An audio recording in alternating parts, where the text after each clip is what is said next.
Hi, everyone. It's Chris. And Kirsten. Welcome to Good Thinking Weekly, the podcast where we discuss the best of the best on trends, marketing, and culture. Thousands of people, those want to be in the know, and top executives from the likes of Complex, Klaviyo, Walmart, The Wall Street Journal, and LVMH tune in every week. When we're not here, we run a creative consultancy in GoodCo. So everything we share is not just entertaining, but it's also insightful. Because we know what it takes to build great brands. Subscribe on YouTube, your favorite podcast app, and don't forget to read Good Thinking on Substack for much more detail. Let's dive in. Let's do it. All right. So Good Thinking 59. Ta-da! We're together, not just to record that intro, but a little bit. So we're going to can that one up for you next week. But I'm in LA for work, was in SF, met some really interesting people. It's been a fun week. And doing all the things. Trying to make everything happen, it's a big deal. So anyway, let's dive in. Where do you want to start? All right. Well, lots to dig into for sure. But let's start where we always do, culture and cracked nipples. Where everyone wants to start. Yeah. So this, so what Kirsten's talking about is a campaign by Frida. And it's called the Uncensored. I think it's called Frida Uncensored, but it is also a casting call for this campaign. And it's interesting because I've written about Frida before. They've done some fun campaigns. Great. And what I liked about this, I think what they're trying to combat, what they're trying to deal with is interesting. Essentially, it's hard to get photos of cracked nipples, but that's kind of some of the things that they sell. So they want to show those things. They want to show pictures of scars and at-home insemination, which if you've dealt with any IVF stuff, I have injections, all of these things, they're not really documented.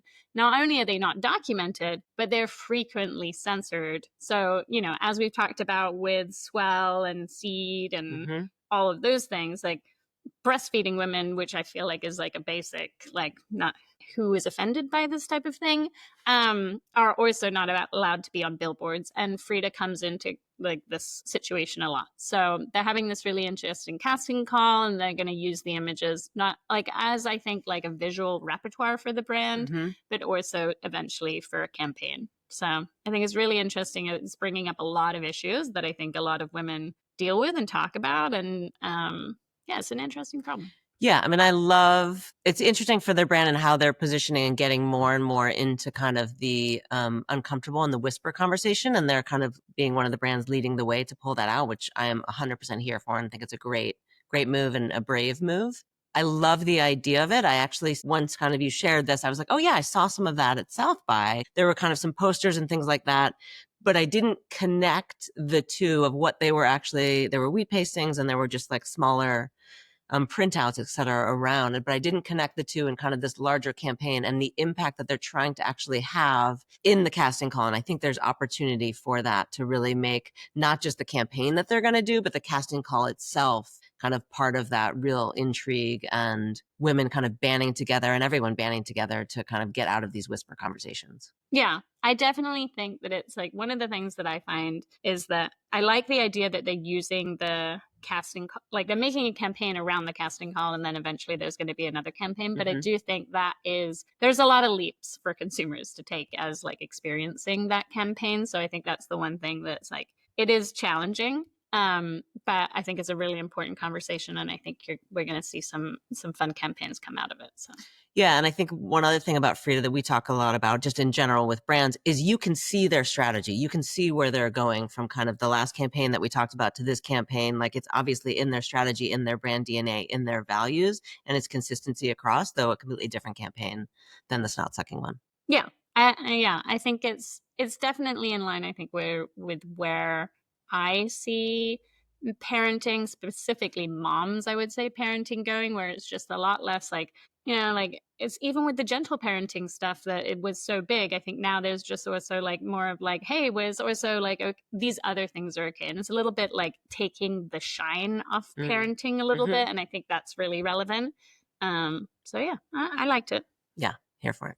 All right, moving on to food and bev. So there was a lot that I wanted to dig into here, but let's dig into Seeing Clearly, the Buffalo Wild Wings. Honestly, this one, it was so hard because I saw this.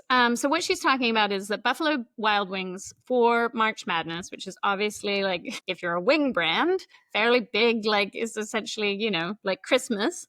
And they came out with these goggles where it allows you to kind of watch multiple monitors and screens at the same time, right? So it's like, hey, like I'm watching this game over here, I'm watching this game over here. So the concept is hysterical. The execution is, I was like completely lost. Like there's no engagement on it on social. Like this particular ad that Kirsten's showing on the screen, like is like you're searching and like you're like, and I know that lots of brands kind of do this, but like this seemed like it was just too difficult. Like it's like you have this really good idea, and I just feel like it was one of those moments where like the concept was excellent, but the follow through and the execution in terms of the visual styling of the whole campaign, like it's going for this retro vibe, but like, and you know, obviously it has the buffalo in it. Like there's just too many things. But concept, excellent swag. Yes. Excellent swag. Yeah. I would have probably tried to do it more as partnership with a bar, like with these bars, and create like real content, like where you're seeing real people using it and you're having like a more user generated style. Whereas this, like where it's like trying to explain what this equipment is and it just like lost me. But yeah, but I feel like lo-fi is kind of very much their brand of like, it shouldn't be too fancy or too that's what I mean. polished. But it felt like it was like it's trying to not be fancy, but it's actually complicating the whole thing. So anyway, but again, concept. Just going through the comments section, like my favorite in basically everything now is just always the comments. It's so good. Yeah. All right, moving on into generational. Restival. I was just like laughing out loud as I read through this, and I was like, yes, yes, yes. Yeah, I mean, so I came across this term through Casey Lewis, who you all know I love.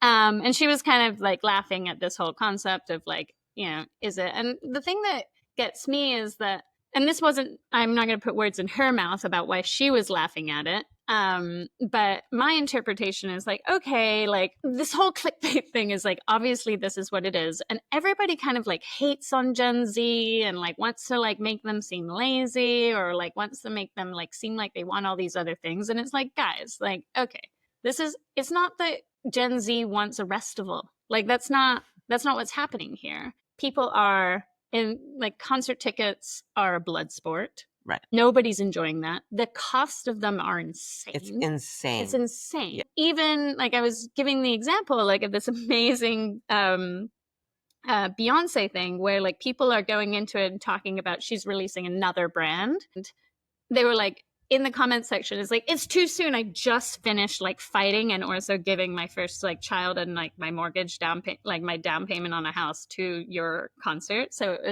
it was in those comment sections that you could see that everybody is over this.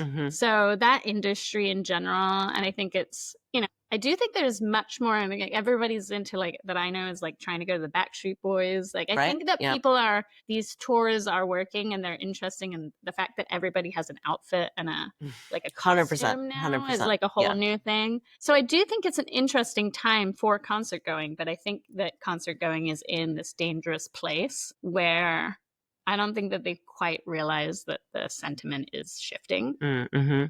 Yeah, it's become a completely different thing, and it's a bummer. Like I want to take my daughter to things, but like, you know, going to a concert for $1,000 a ticket seems a little bit much. Yeah, and so I get it. Yeah, and interested to see what it evolves into, because it's can be, and I think has been, such a part of culture, and even like how it's evolving to the outfits and like people getting really prepped for it and pre-parties and all the things. Yeah, I was thinking about it, like, what can a brand do about this? And like, it's hard to know, right? Like, I do think like so many people ran like competitions for Taylor Swift tickets and like involvement in it. And like, I don't really know if there's anything to do with brands, but I do think like, you know, these people are brands in and of themselves. Right. And I think that's like interesting to watch. But I also think it's just like, you know, we have to stop hating on Gen Z as a culture, I think, and saying like, oh, they're this, they're that, when like in reality, like, what are they supposed to be doing? Right. It's just very different generationally, which is great. And I think that's dangerous for people who work in brands to, I think it's easy to be like, oh, like these guys, they don't work hard, they like, you know, they just want to like watch things online and like not engage. And it's like, no guys, like let's not spend our time stereotyping an entire generation. Yeah, but I feel like it's generationally, like it happens every fucking generation of like, these guys are really lazy, they're slackers. Like it's a different word depending on the generation, but it kind of goes through. And then it's like, you know, it is this pendulum like ebb and flow of this. And I think, wow, like what if we did just approach it completely different and didn't have to take them down? Yeah, I think we should be celebrating them. Agreed. So. All right. Retail. All right. Which one do you want to talk about? Unmistakable win. We have to talk about this. We have to. Yeah. So the one she's talking about is that Set Active, like an activewear brand, pretty big, but I don't feel like everybody knows it. Right. Basically came out with this campaign because the storyline behind the campaign anyway is that they made an entire collection. It's completely like one size off, like the whole collection is.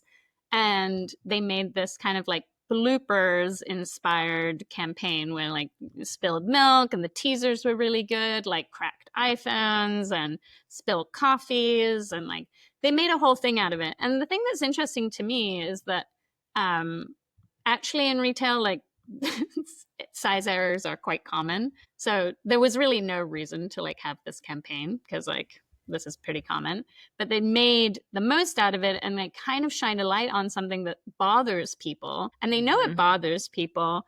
And so they were like, rather than just like accept that this is like standard practice and it bothers people that it's standard practice, like, no, we're actually going to own up to it, own up to the mistake, make fun of ourselves.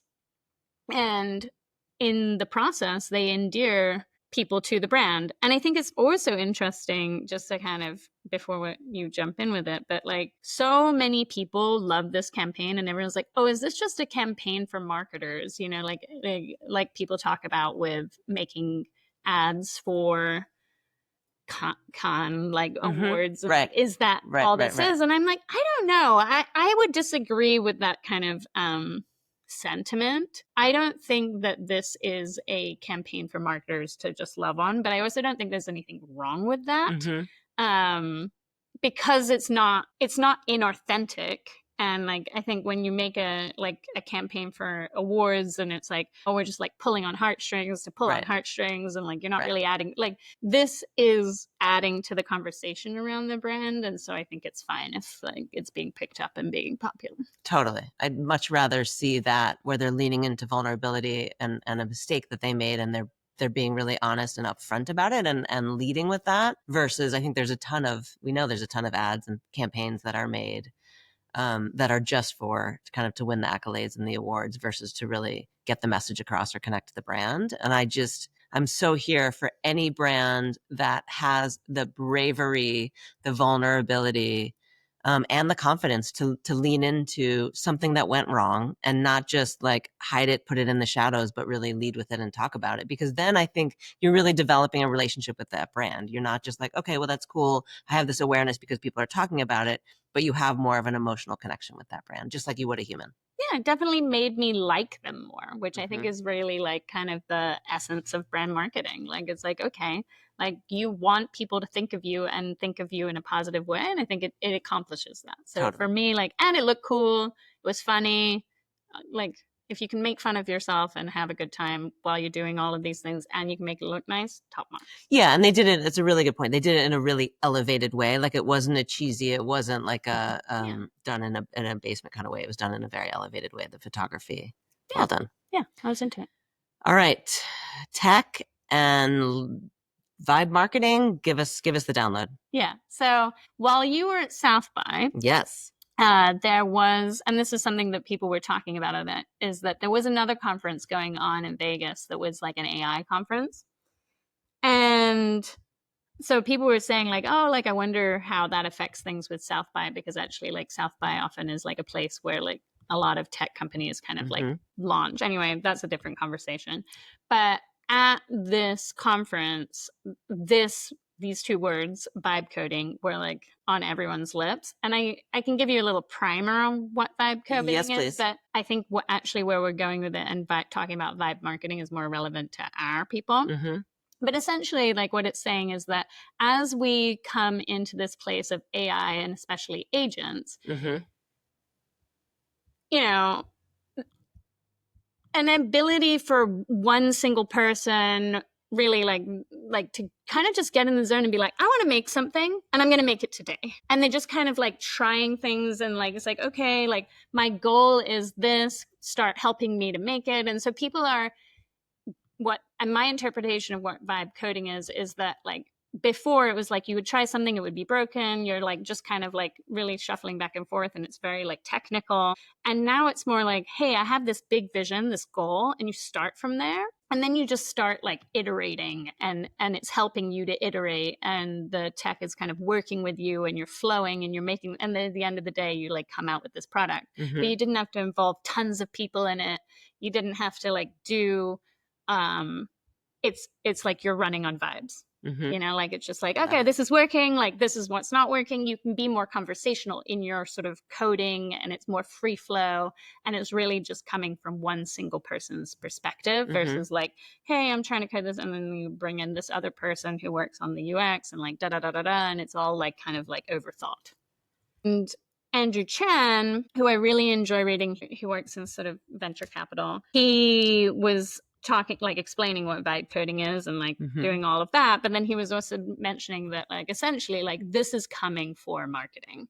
What you're going to start with a goal, like you're going to say to yourself like, okay, my end goal with this marketing campaign is, I don't know, could be something very like, you know, we want to increase sales X amount or whatever. It could be something technical like that. Or it's like, we want to shift our brand perception from being a granola, like if you're Frida, it's like, okay, we're perceived right now as like this safe baby brand and we want to be a brand for moms and we want to be in this more real space. Like, okay, let's like help me work on achieving that goal. And essentially AI agents will start to be like, oh, okay, so we're going to do this campaign. We'll start it over here. We're going to work with these influencers. We're going to do it over here. And that it will be more like one person kind of like orchestrating this and agents kind of, it's no different to really running a team, except that it will all kind of be coming from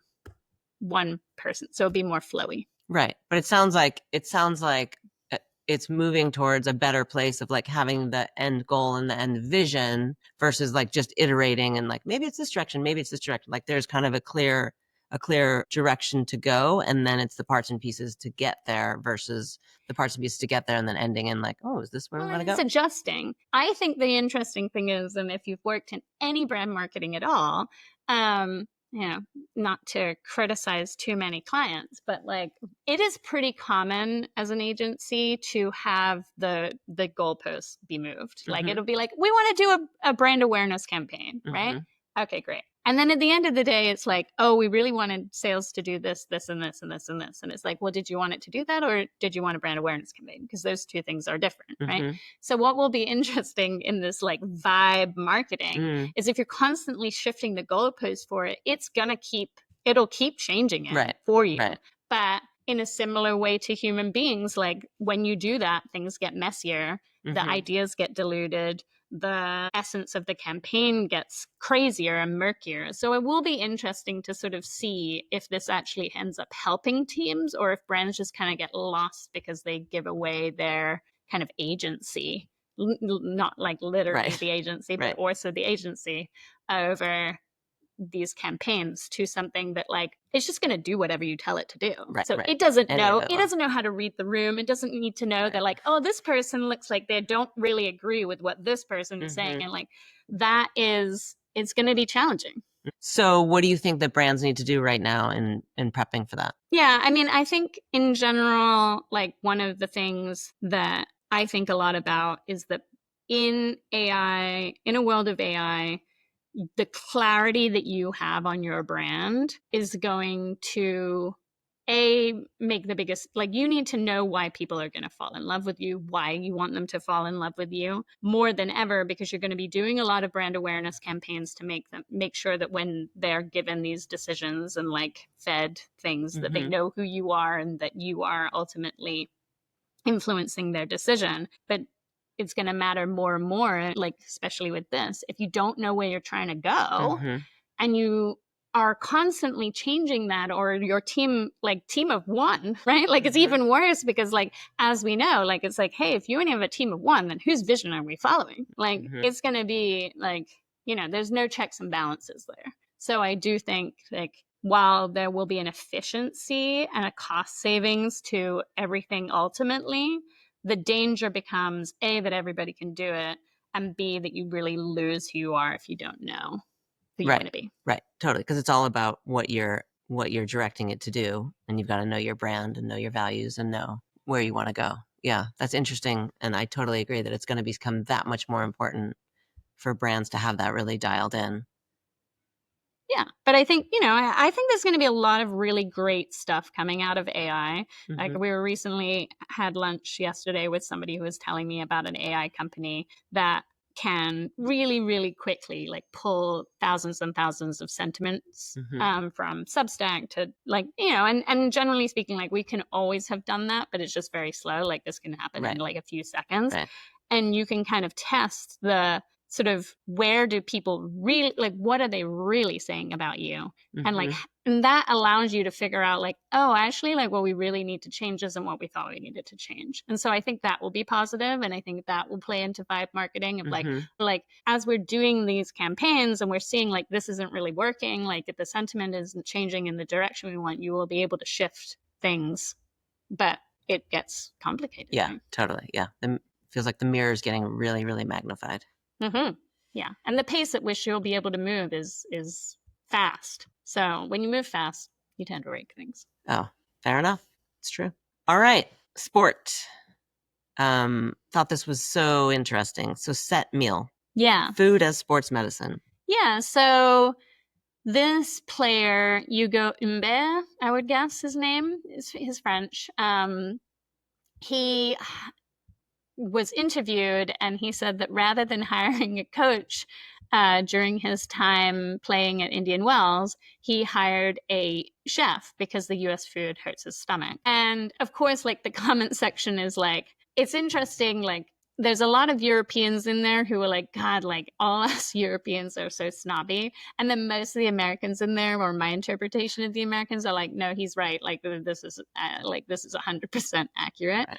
And I think it really is playing into this bigger, like, conversation that's happening now with, like, all of the preservatives and all of these things, and a greater awareness that, like, the food you're eating, like, affects who you are. And in our 2025 predictions, I said, like, that I thought food as medicine, well, generally, I think the conversation around maha and, like, like, all of these kinds of things is going to get bigger, but also that food as medicine is going to get bigger too. 100%. And I think that now I'm like, okay, it's food as sports medicine. And I could see that becoming a much bigger, like, completely separate set of brands that are looking at food as a way to enhance athletes. And I could see lots of sports brands and sportswear brands getting into an F&B CPG space. Right. Totally. Yeah. It's like, what is Nike's, like, meal plan? Yeah. Like, yeah. Almost in the way Patagonia Provisions has. It would be interesting to see that. Yeah. And it would be hard industry for them to crack into, because, as we know, like, that's not, like, for the faint of heart. But... Right. So maybe it starts with more collabs.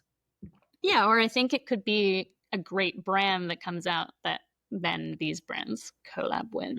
Totally. Yeah. But it's fascinating. It's for sure happening. Okay. I really want to dig into this. This is one of the headlines. So, wellness and beauty, Blush Lives, Tower 28. I feel like this is hitting on so many things that we talked about last week, kind of Instagram premiums. And just Tower 28 is obviously a huge brand in my house.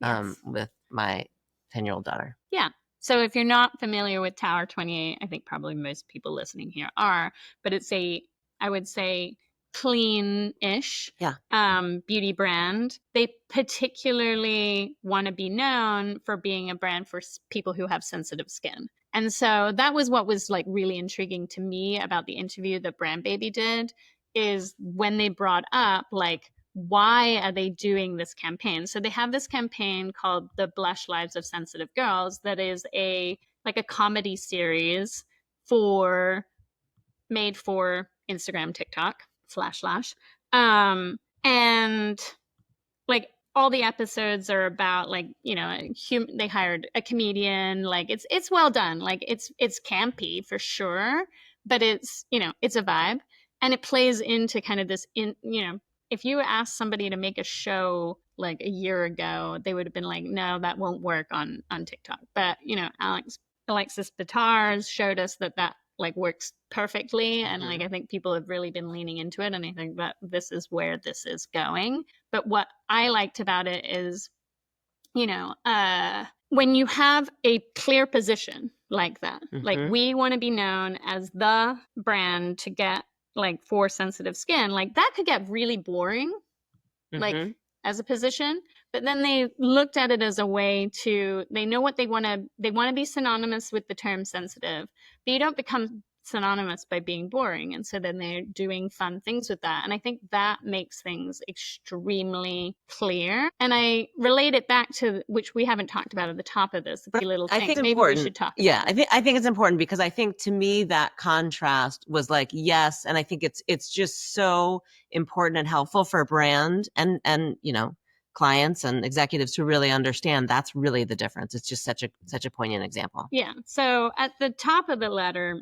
I talk about Pretty Little Things, which is a fast fashion brand. They used to have a really like bright pink, you know, bold logo, like all caps, like da da da da da. It was a vibe.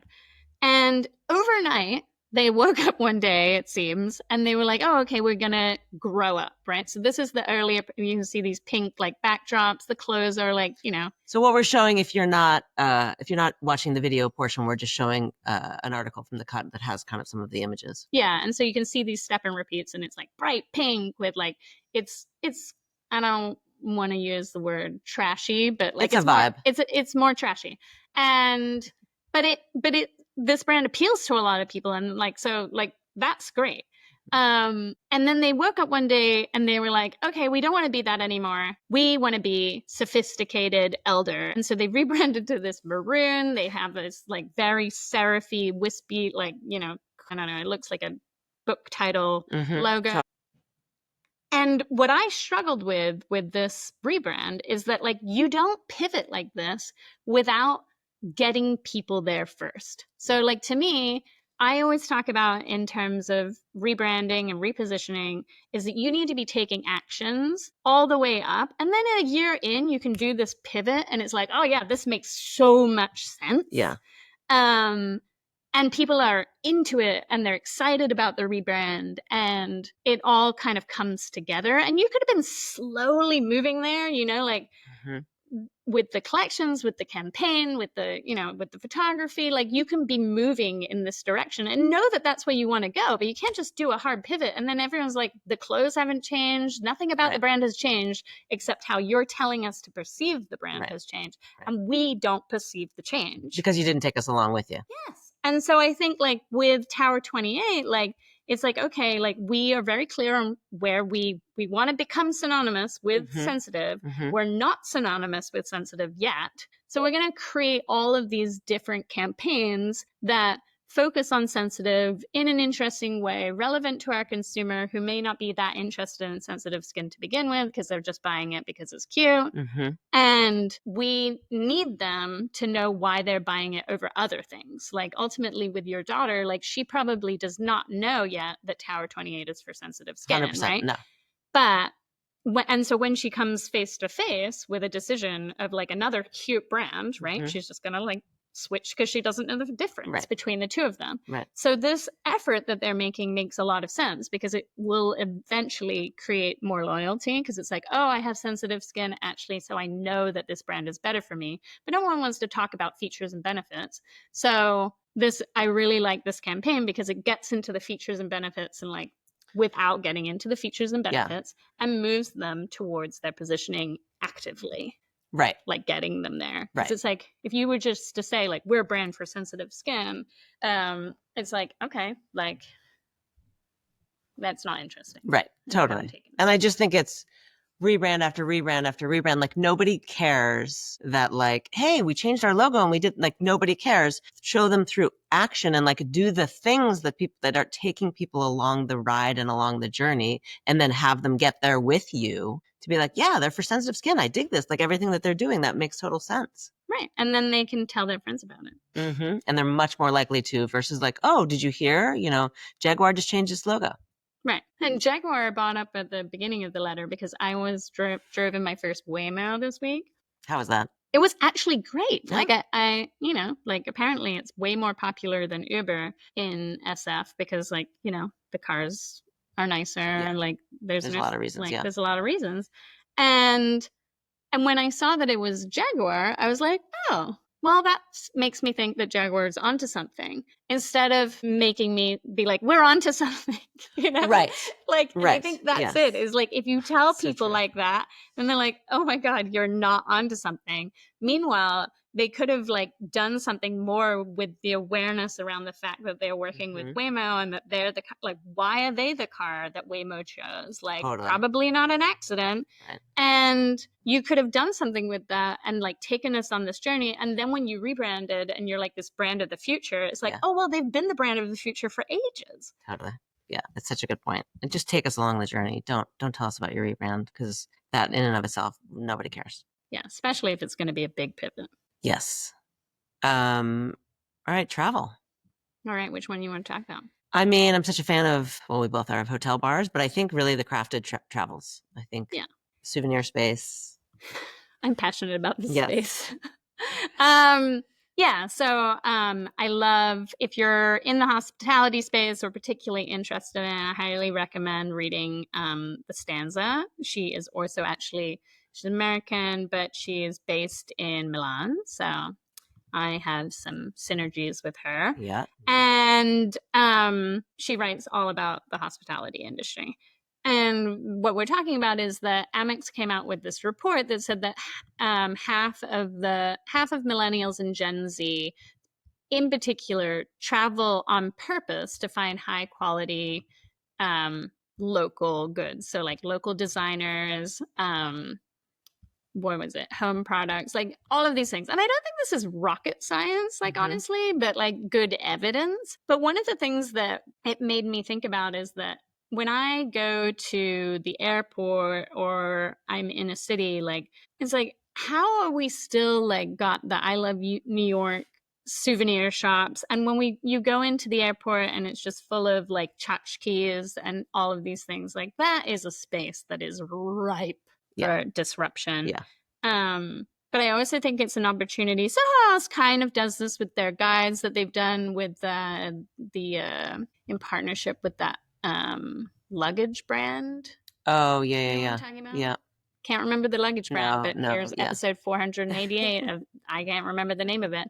But they have this like city guide kind of things that they get out in various cities, and it talks about kind of like smaller shops and things, and I think that kind of gets into this space. And I think there are things for hospitality brands to realize that you can do to make yourself the destination that gets this trend and add value to yourself. Like it does make me think, it puts me in a place where, and I think that Soho House needs this, is that those guides remind me that Soho House has a design lens. And I think that's easy to forget at the moment. So. For sure it is. Yeah. And then this isn't going away. Like we know travel's only becoming more and more, and people don't want crappy snow globes. Yep. All right. Well, that takes us to fun for the week. All right. Which one, what was appealing to you? I mean, everything was appealing, I'll be honest. But let's talk about the guerrilla sales. Yeah, I really like this. So this brand at for Paris Fashion Week, this really small brand, PFW, decided that, they obviously weren't going to have like this huge show for Paris Fashion Week, and it's very crowded, and like, how do you get all of the editors to see you in this crowded space? And so what they decided to do is they got a black van, and they essentially offered to like chauffeur 20 editors around to all the different shows. And while they were doing it, they were seeing kind of a like preview of the product and like shoes, yeah. they displayed the shoes on the seats, and like, you know, it was just very scrappy. But I think about it like it's like one of the things that I think in general that people need to realize more is like add value. Like this is something that people need, and then you're gonna endear yourself to them. So then during that time, like they're like, okay, I'm fine with looking at these things, and maybe it's gonna work for you. And I think I love when brands are scrappy, but I also love when they add value to people's lives and really see that there's like this situation and there's a way to improve it. And then we can also inject our brand into that conversation. Totally. And I think they did exactly that. And instead of going like, we don't have any money to make an impact, we can't do this, they got innovative and they got connected with their brand and what, you know, their target audience needs. Car service, and they really did it, and it's looked like in a really elegant way. Like it's just like A+, chef's kiss, like way to like just really get in there and just be innovative and do something that's a little bit different, that isn't a huge cost. Yeah. Okay. And then this runway moment was just like so. Yeah, this will be hard to describe if you're only listening, but so we're going to go with courage. Okay. Yeah, I mean, you're definitely... I'm really bad at French pronunciation. Yeah, but you're better at the French. Anyway, so this runway show, they're walking around, and inside before the runway like ends is just this like strewn out like confetti just all on the floor. But it's just on the floor in the middle. It's beautiful colors, and it just kind of looks like it's like, I don't know, decorative element, right? And then right as the show is ending, they turn on these fans and the confetti like starts lifting up from the floor, and it's showering down over these, and it's just really beautiful. And it was all over my feed, like, and it was just kind of joyful, and I really enjoyed it. And it was also funny that the other show that was all over my feed was a very different vibe. Coperni's show. So Coperni's show, which is right there. So their show, all of these people sitting on these desks, like scrolling the internet. It was very post-apocalyptic.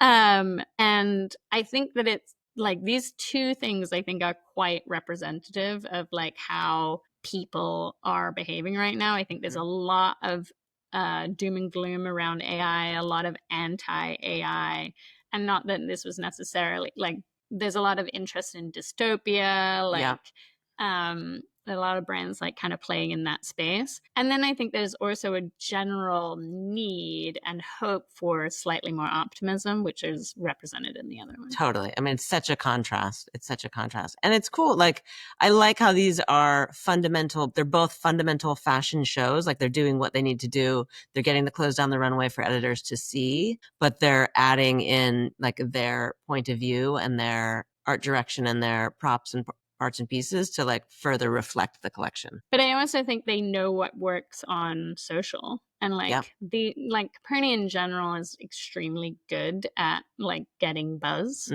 And I think that today, like there is a performative aspect to everything. And obviously runway shows have always been kind of like, can be quite performative, like done really well. But just because something is performative doesn't mean that it will perform well on social.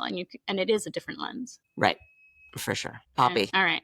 We got to talk about it. When I wrote this letter, it had not officially gone down yet, but it has officially gone down that Pepsi acquired Poppy for about $1.5 billion. I don't know if that was the final number that I saw this morning. You know, like, so the comment section is like been really intense on LinkedIn. I feel like a lot of people are kind of like, oh, like Poppy copied Olipop's brand, and that's how they got there. And I don't know if that's like, but it's like the evolution of soda. This meme just made me laugh. But like, I actually think like, you know what? And maybe this is just reflective of who I am, but I'm like, good for Poppy. Like, this woman started a, you know, apple cider vinegar drink called Mother originally, at a farmer's market. like went on Shark Tank, This is great. like, and got acquired by Pepsi. Like, this is the American dream, guys. Totally. Like, let's be on the supporting side of the American dream and like not be like, oh my God, like big soda, da da da da da. Like, for a second, let's celebrate a female founder who killed it, nailed it, did what you all would want to do, and not spend our time shitting on her. I agree. Here for it. Yes. All right. Till next time. Yeah. You'll be back in Italy. I'll be back in Italy. I'll be here. Ciao, ciao. All right.